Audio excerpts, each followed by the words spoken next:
Good morning, everyone. I hope you're having a fabulous morning.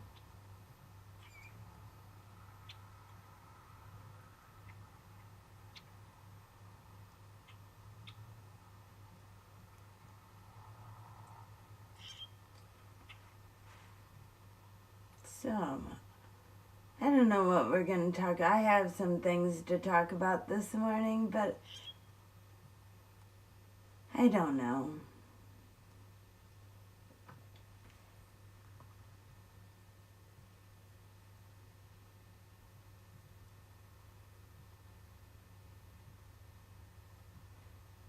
We'll see if Beard shows up so we can have an intellectual debate.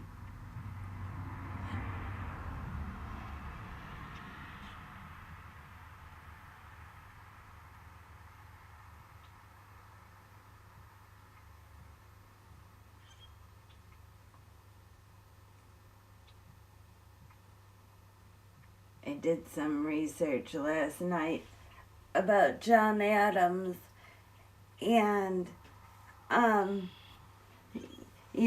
kind of stuck on this whole due process thing and the word person.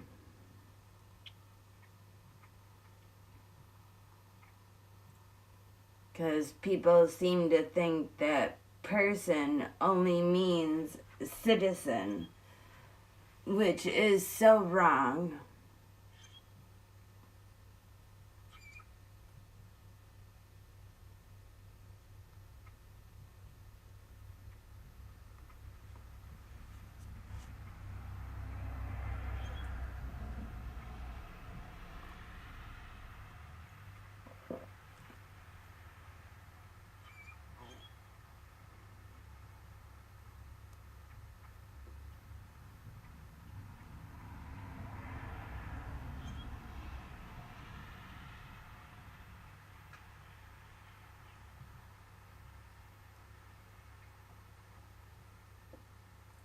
So maybe I'll put a little more music back on for a little longer and see if Beard shows up.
Okay, so I have some questions.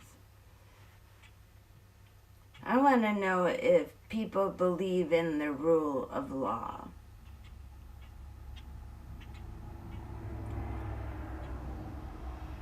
So if you're watching this on the replay crew, if you could leave your answer in the comments, that would be great. I would really like to know how many of you believe in the rule of law. And where do you think the rule of law comes from in this country?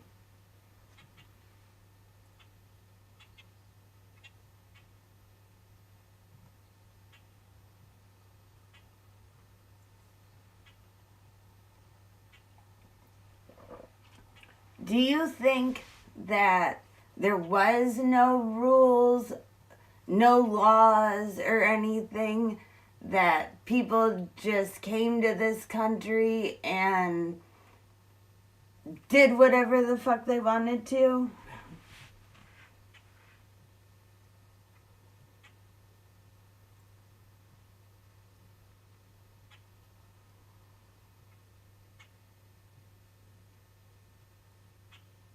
Because, I mean, there was laws and there was rules.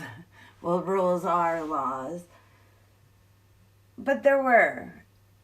And they came from the king. And, you know, we were under king's rule, so we had laws. So our Constitution and our laws were from what these people knew and were raised on and whatever before they came over here. So due process isn't a new thing. It isn't something that our founding fathers decided upon when they were writing the Constitution.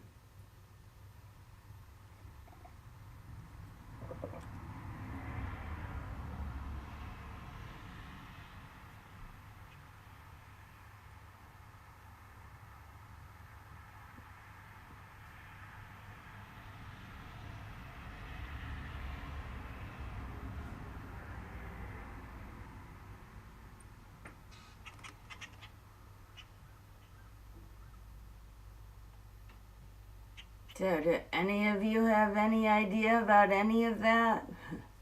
Do you think that our laws just were made up in their heads?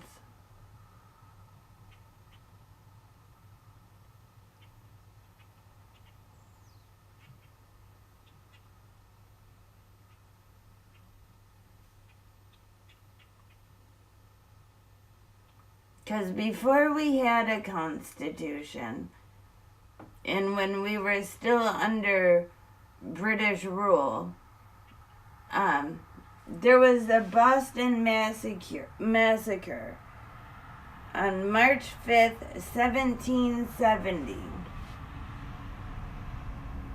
when British soldiers fired into a crowd, killing 5 colonists. And tensions grew between American colonists and the British authority. The soldiers were arrested and charged with murder. And John Adams stepped in to represent them because he really believed in the rule of law, but was also a strong supporter of American independence.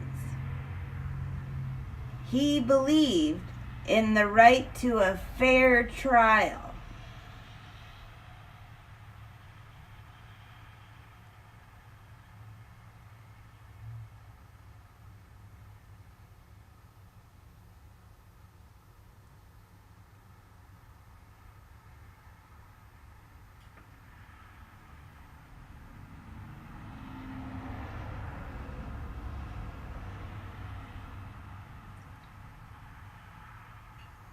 So, I was like, fair trial. Interesting. So this was before our Constitution.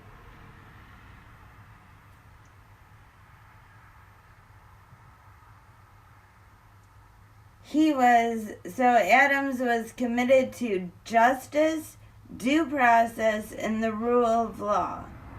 The principles would later become a cornerstone to the U.S.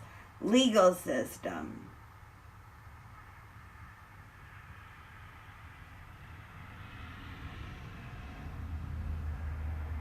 He feared that giving in to public anger and denying a fair trial would set a dangerous precedent, one where mob rule could replace justice. Isn't that what's going on right now? Isn't mob rule taking over? And these people aren't getting a fair trial and just being sent off to El Salvador with no fair trial, no due process, just whatever the government says is supposedly what it is. Oh, good morning, Big Chief. Miss Juana, how are you this morning? Thank you for joining me.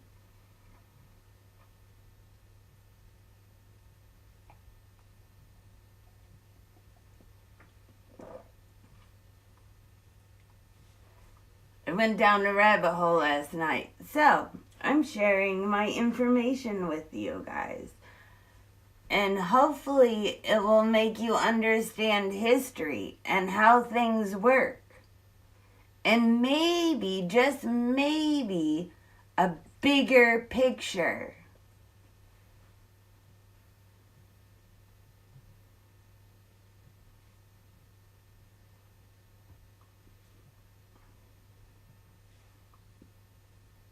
And maybe, just maybe, people will start connecting dots in history and in facts and start seeing what's really going on instead of trying to connect dots and some fictional made-up bullshit coming out of an orange guy's mouth.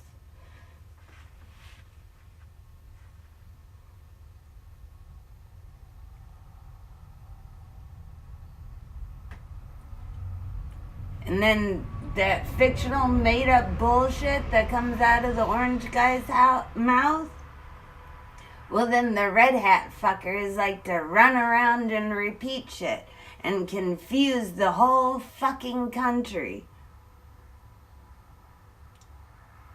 So, maybe with a little history lesson and maybe with a little civics about history, maybe, just maybe, highly doubt it, but maybe these people will start to understand some shit.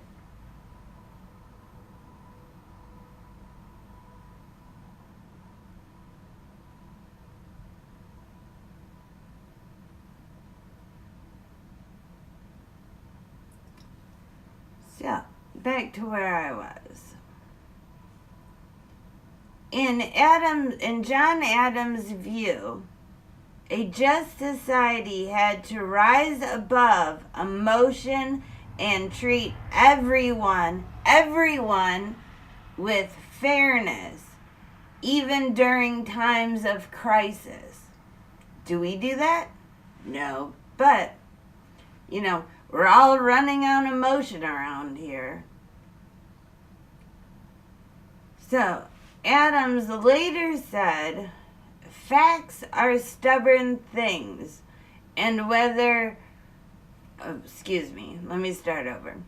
Facts are stubborn things, and whatever may be our wishes, our inclinations, or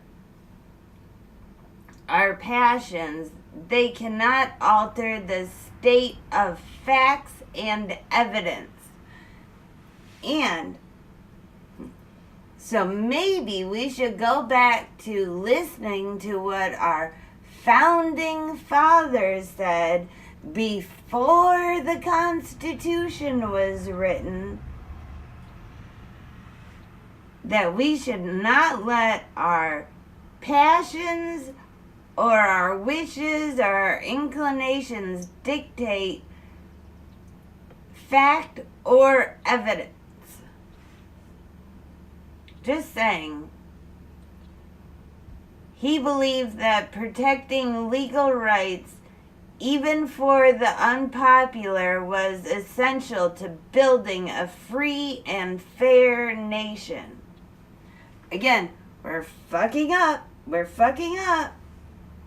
We do not have a free and fair nation when people are just going around plucking people off the streets of the United States with no evidence, no nothing, just because they think that they're part of a gang or they think that they're from some fucking country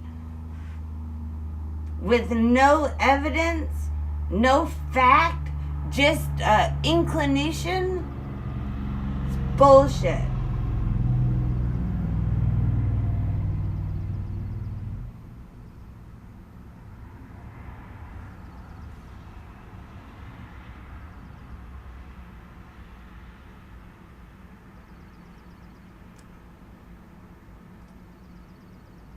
I'm going to fill up my coffee. I shall be right back. I'll leave you guys with a little music.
Good morning.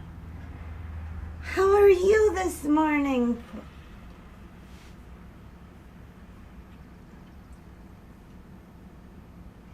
Thank you for joining us. Or me, I should say.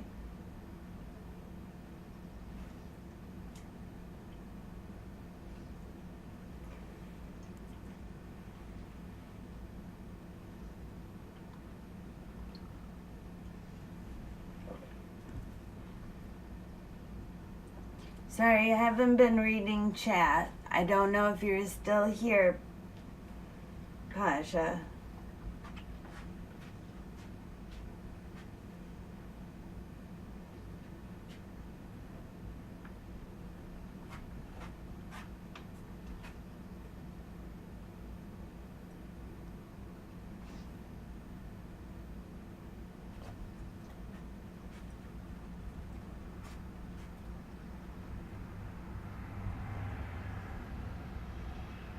Alright, so back to where I was.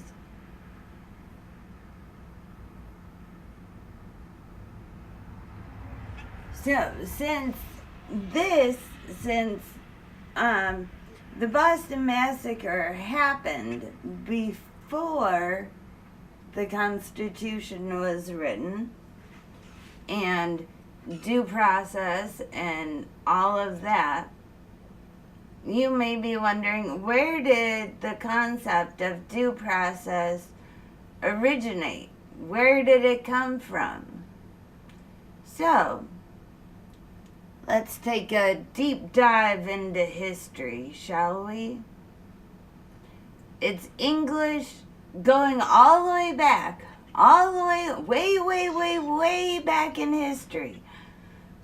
We're going to the Magna Carta era. I think that's how you say it. In 1215, there's a document by the English nobles that forced King John to agree to no free man shall be seized or imprisoned except by the lawful judgment of his equals or by the law of the land. So due process was all the way back in the 1200s. So it's been around for a long time. This isn't a new concept. People have always thought that people should have fair trials and there should be no just shipping people off to a foreign country they don't even belong to.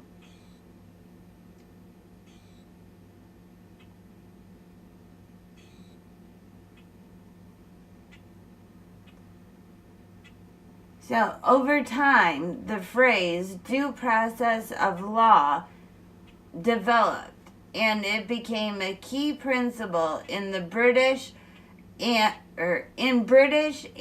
colonial America legal traditions. It meant that people couldn't be deprived of life, liberty, or property without fair legal procedures. I have to keep remembering to go back and look at chat.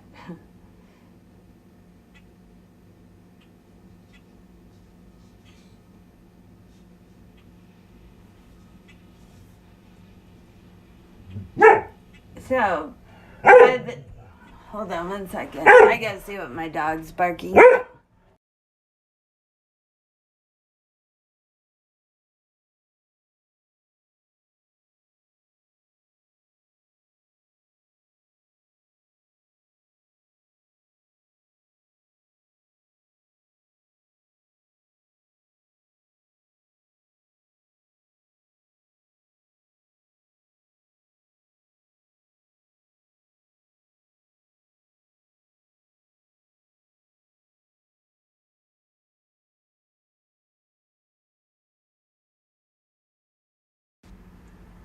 Alright, sorry about that. I'm back.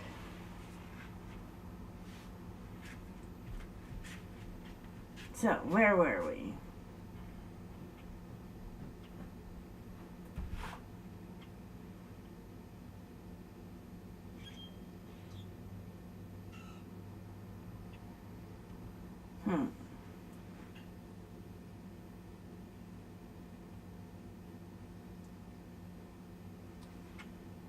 Alright, here we are. By the time of the American Revolution, thinkers like John Adams and others seeped in this tradition.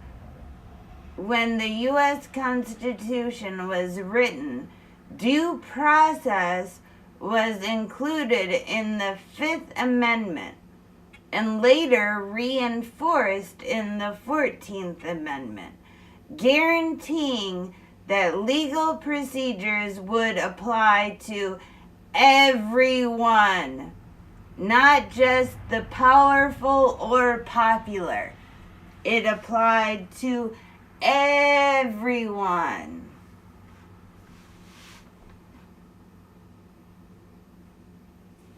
So, when Adams defended the British soldiers, he was applying the principle that had been evolving for centuries.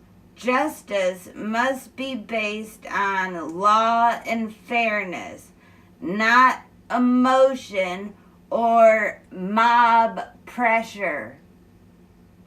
So, let's talk about mob pressure. Mob pressure is the orange guy and his red hat fuckers. That would be mob pressure.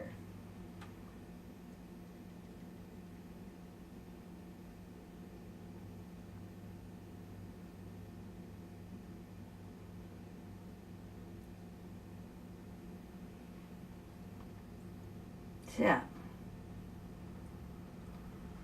let's do a brief historic breakdown of due process, shall we?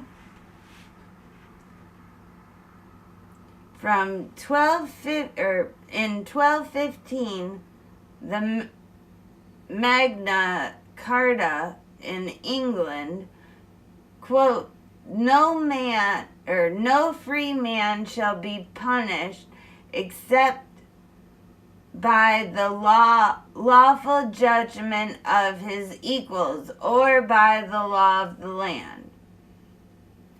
English barons forced King John to agree to a set of rules limiting a royal power. This laid the foundation for the idea that rulers must follow the law, especially in how people are judged and punished. So this idea that we're all up in arms about goes all the way back to 1215.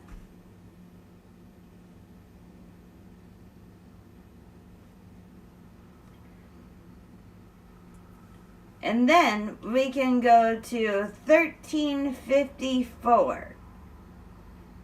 The first use of due process of law. Under King Edward III, the phrase due process of law appeared in English status. It clarified that the law of the land meant a legal process had to be followed before someone was punished.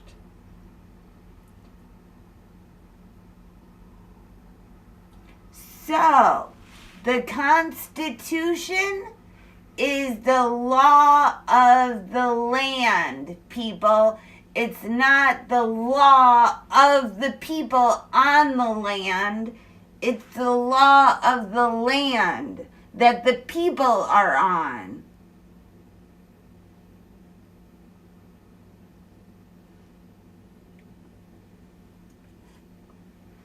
So you can't say citizen, you have to say person, because person is all the people on the land that the rules are made for.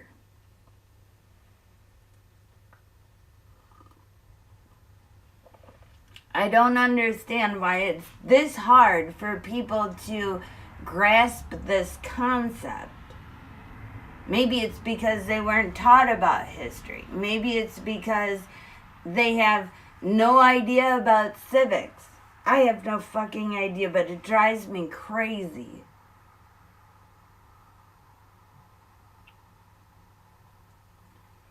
So, in the 1600s, colonial America, British legal traditions, including process, came to the America colonies. Colonists began demanding legal prosecution against arbitrary rule by royal governors and the British Crown. So, back in the 1600s, what was happening was the British governor, the royal governors or the British Crown were plucking people out of the colonies and sending them back to England to have a trial. and people that weren't their peers were the ones judging them and deciding if they should be punished when they weren't even part of the land, weren't even over in the colonies. So how is that fair?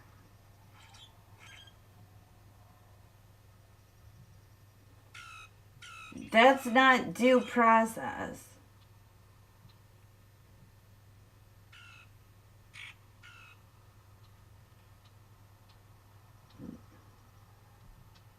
Hold on 1 second, I'll be right back.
Okay, sorry about that. I was getting a phone call.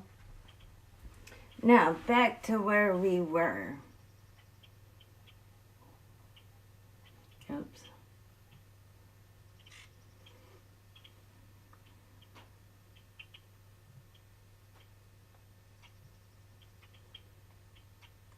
Okay, so now we're in 1770.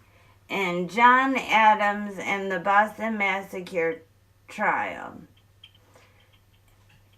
Adams defended British soldiers, arguing that enemies deserve a fair trial. His actions reflected the growing American belief in law over mob rule, because that's what we believe here in America. Law over mob rule, laws over kings, laws over dictators, but, whatever. Believe whatever you want. Okay, so, in 1787, the U.S. Constitution was drafted. While the original Constitution didn't include the phrase, it set the stage for later prosecutions. In 1791, the Fifth Amendment was added, the Bill of Rights. No person shall be deprived of life, liberty, or property without due process of law. And here we are again.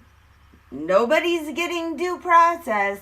They're just being shipped off to El Salvador because some orange guy thinks that they should.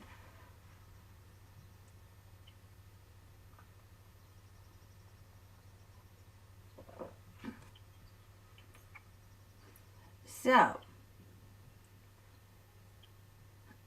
the Fifth Amendment protected individuals from federal government abuse. In 1868, the 14th Amendment was added. It extended due process protections to state governments. A key amendment after the Civil War, ensuring the states couldn't violate people's rights. Meaning that they couldn't say that enslaved people, now that they weren't enslaved, they were not property. Well, they never were property, but they thought they were, so they treated them as such.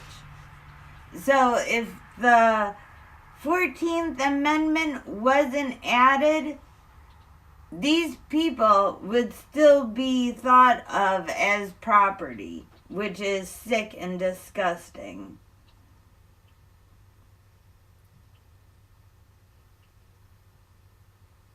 So now we're moving on to the 20th and 21st centuries with due process in action. The U.S. courts have interpreted due process to include fair trials, legal representation, presumption of innocence, and protection from arbitrary laws.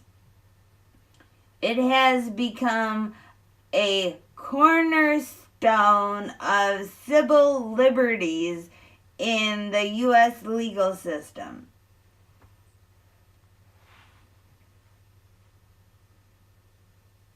So, does everyone understand that? This has been around for a long fucking time, people. And Orange Guy is deciding that it's not even a thing. What the fuck? It's wrong.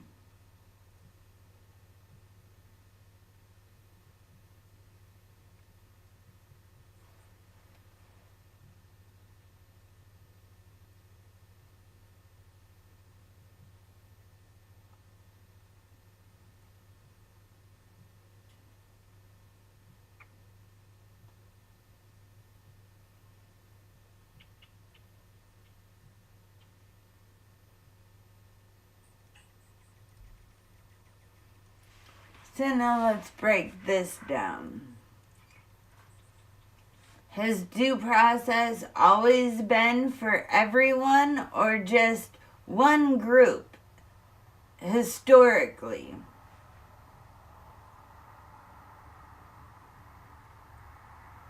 So, this is where it gets a little funny. Due process has not always been applied equally to everyone. And this is what we're going through right now, folks.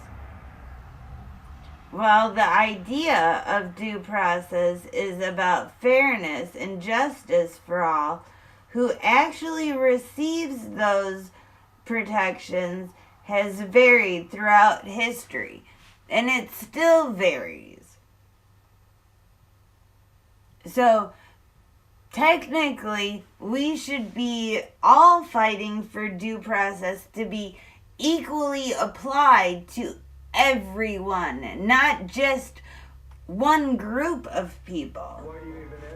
Oh, hold on 1 second. I'll be right back.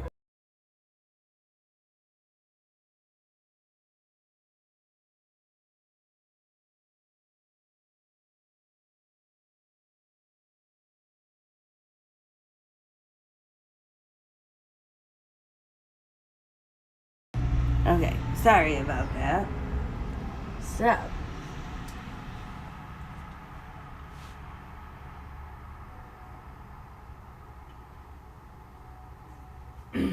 So, back in 1215, during the Magna Carta era, the promise of legal protections, but it was only for free men. Only the wealthy landowners, the nobles back then. Most of the population, like peasants, women, and enslaved people, were excluded. So, here we go. This is where they want to go back to. The Magna Carta era, where only rich white men get the fairness of the law.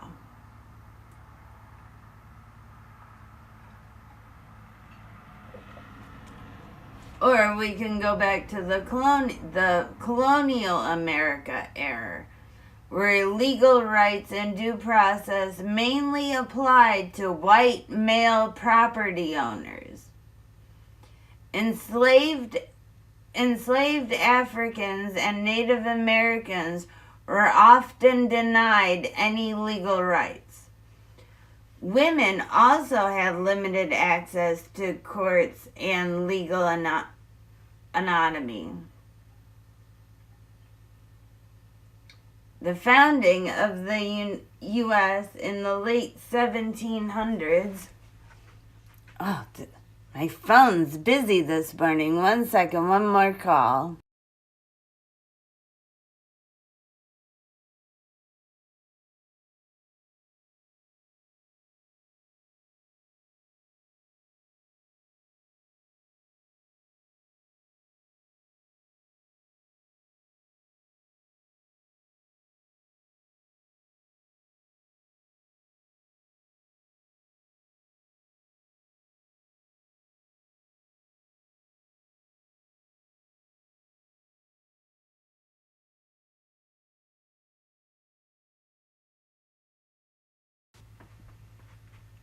Okay, I'm back. Sorry about that.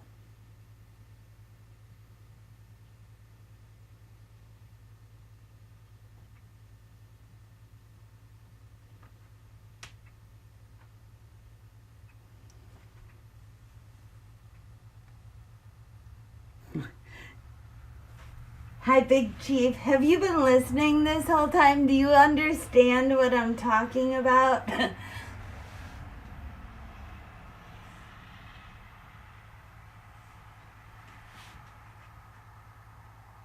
It's very complex. You're correct.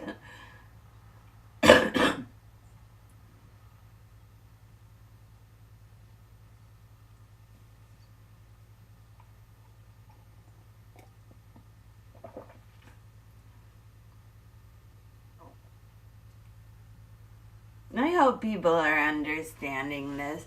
I hope people start to see a bigger picture about what's going on and how we're sliding back historically into a fucked up time period.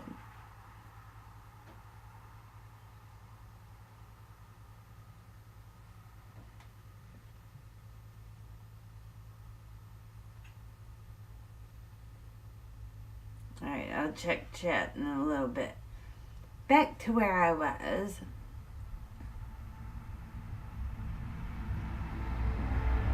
So, the founding of the U.S. in the late 1700s, the Constitution and the Bill of Rights used a universal... hold on. I need to say this clearly so everybody can understand.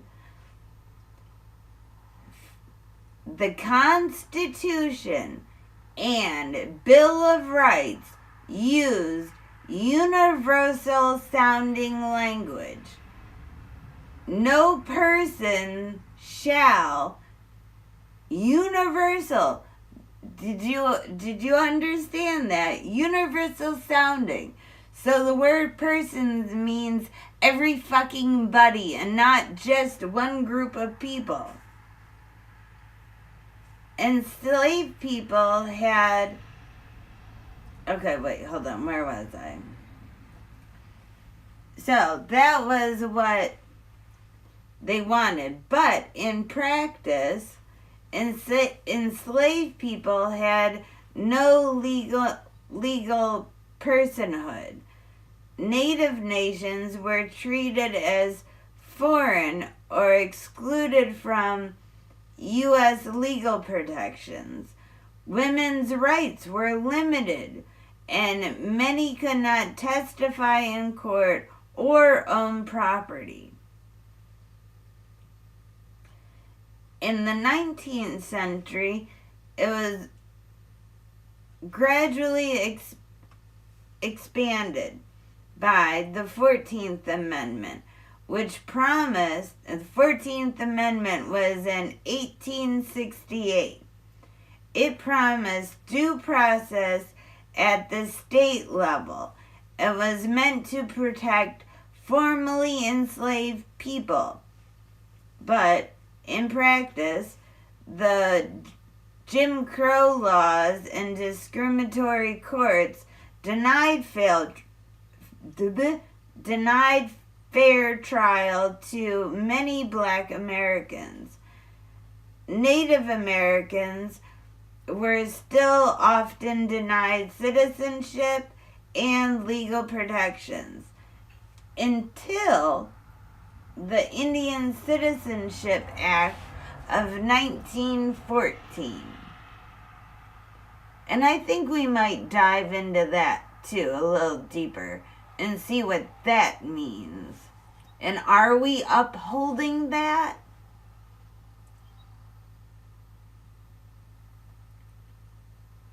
Let's go back to chat.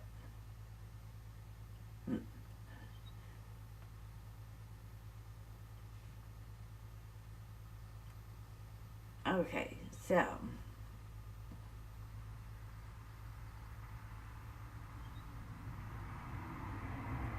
in the 20th century to today, the civil rights movement pushed an actual enforcement of due process for all.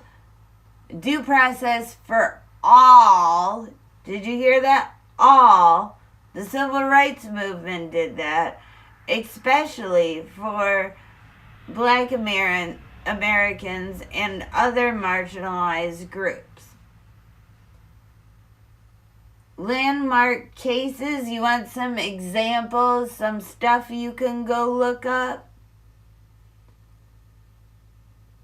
There's the landmark cases that extended due process to include the right to an attorney. That's the Gibbon versus Wainwright. The right to remain silent. Miranda versus Arizona. The due process for immigrants and undocumented people.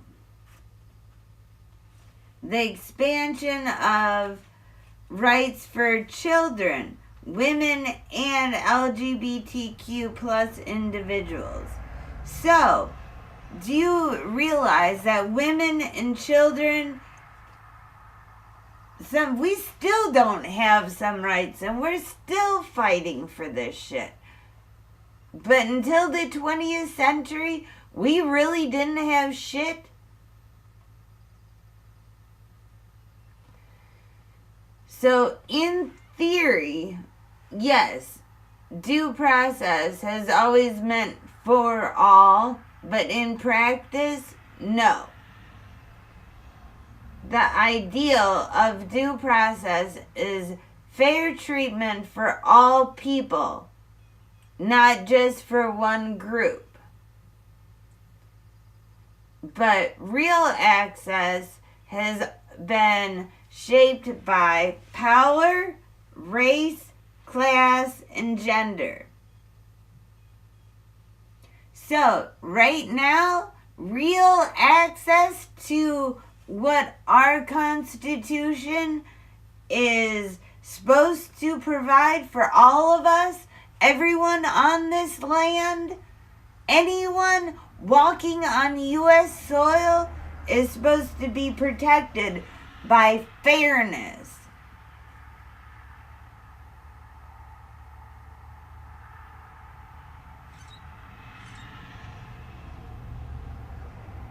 But people seem to forget that and think that it's just American citizens. Well, are American citizens the only people that are humans and everybody else in the world is property? I mean, what the fuck? None of it makes sense to me. None of you red hat people make any kind of sense to me.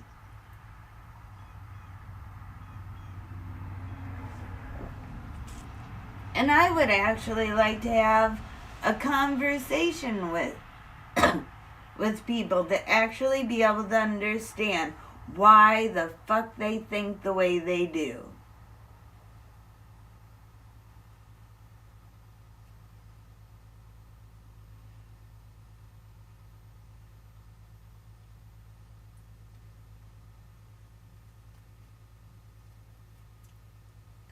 I don't know, maybe I'm more scary than I think I am. People think that I'm gonna bite their head off or something.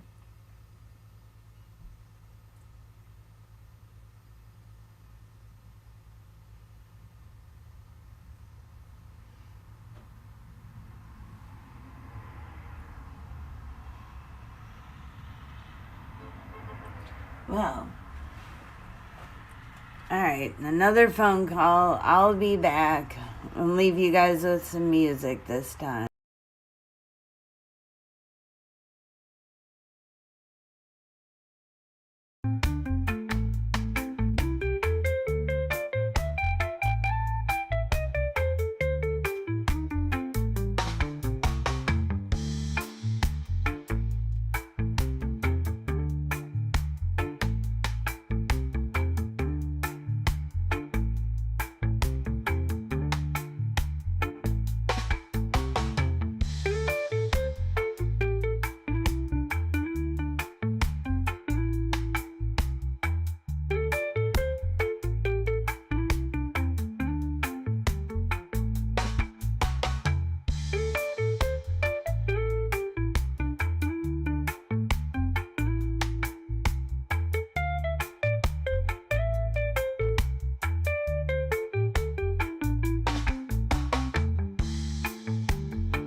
Alright, I'm back. Sorry about that.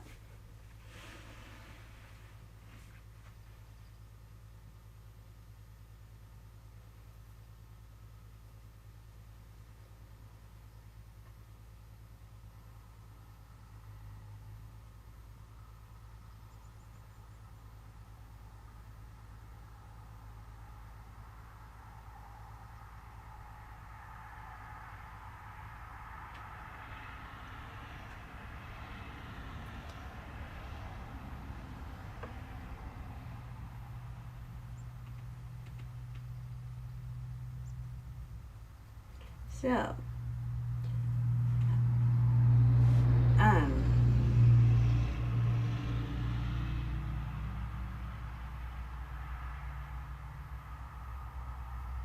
I was also looking, maybe I'll save this for tomorrow morning to talk about.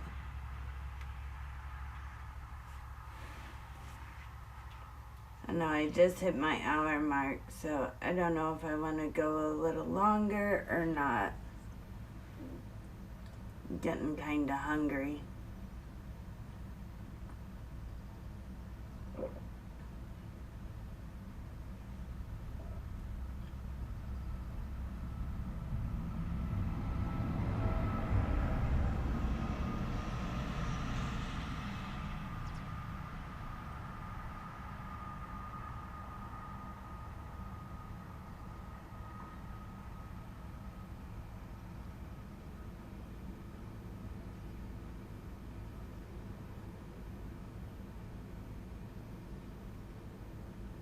Yeah, maybe I'll save that for tomorrow morning. We'll talk about the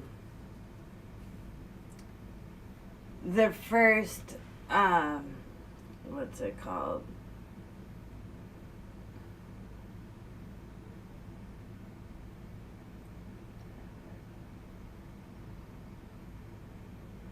The First Continental Congress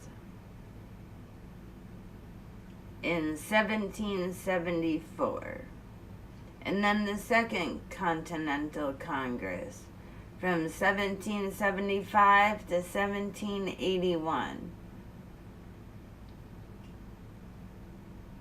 and what it was and why it was and what happened during that.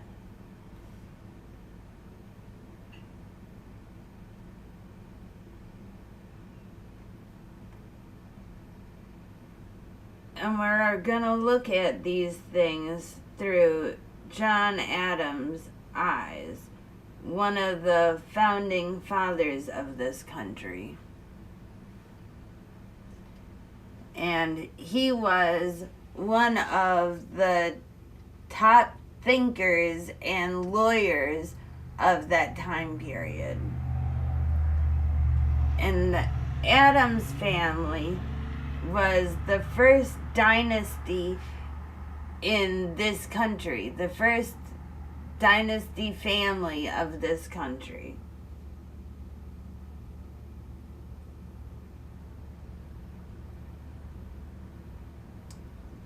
So that's who we're going to be looking at all of this and all of the beginning law and constitution writing and whatnot in this country. It's all going to be through John Adams' eyes.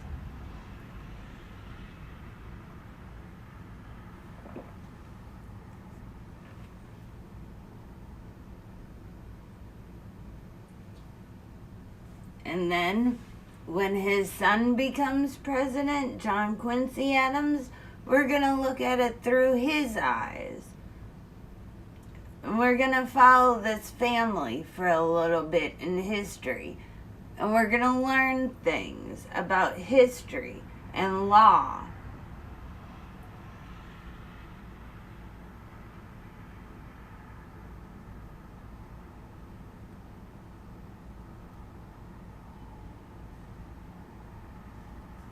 So, hopefully, some more of you will start to join me in the morning. Join the conversation. Have have intelligent debates about this where nobody argues and nobody calls each other names. Well, at least in chat. I can call anybody names that I want to. Because this is my channel.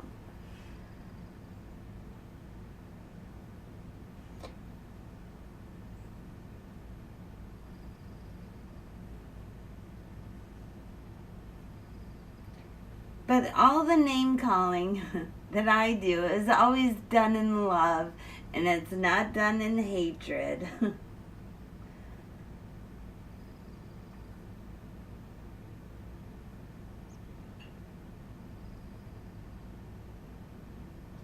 If you're just joining us, or me, if you're just joining me this morning, if you could please hit the thumbs up, that would be super cool of you.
So, I think I'm gonna call it a day or a morning. I'm getting hungry.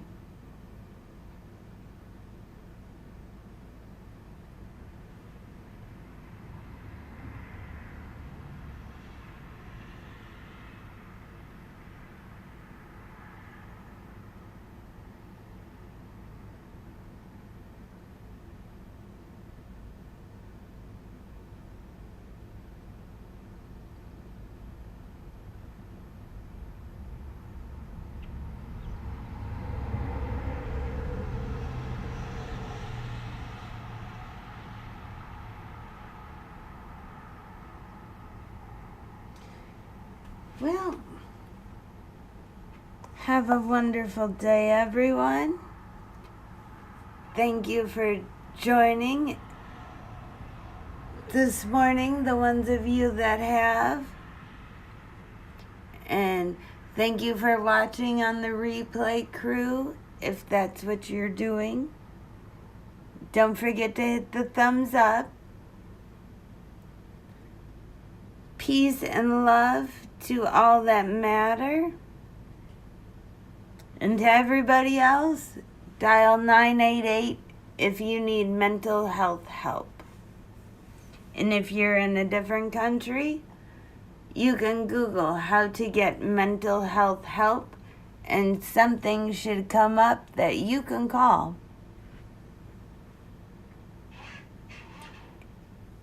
So be kind, it's free. Be honest, don't lie, because real people will find out that you're not telling the truth.